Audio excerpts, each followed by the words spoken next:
I can explain. Yeah. I can explain. You know, on your ward area, there are a lot of injustice because of my team. When you come to employment, actually in his government,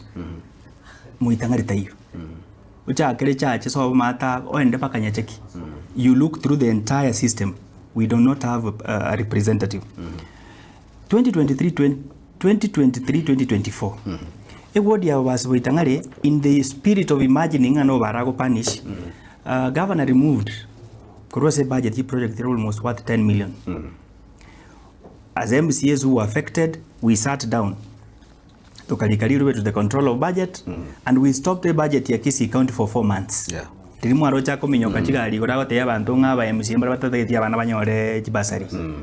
know, you govern through a lot of lying, unreasonable. Imagining that this thing will last for long. The control of budget control tokarumba evidence of the budget we passed and the budget that was being implemented. Control of budget agree into that this budget was changed. The case went all the way to the Senate. Senate agreed with our grievances. Governor Kaba warned, we did another supplementary budget to rectify a mistake here. But since then, mbono na arochinande a trend yata kwa imagine governor imagines anabago punish mo MCA for not agreeing to whatever political position he take. They take a position yayo support Ruto, and we will take our position. We have no problem with that, but we must serve our people. We must serve abantu bari batuwakirite chikura.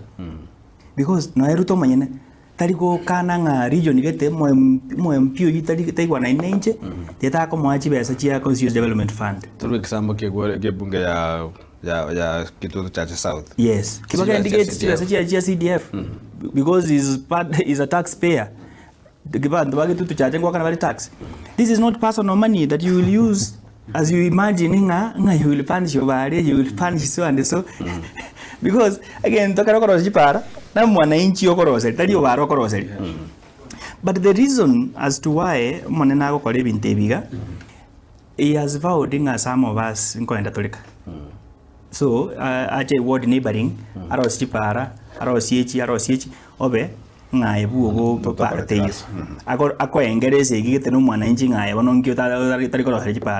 is the imagination he has. But I want to speak to him again. That will cost him more than it will cost me. It will cost him more than it can cost me. Yes. Now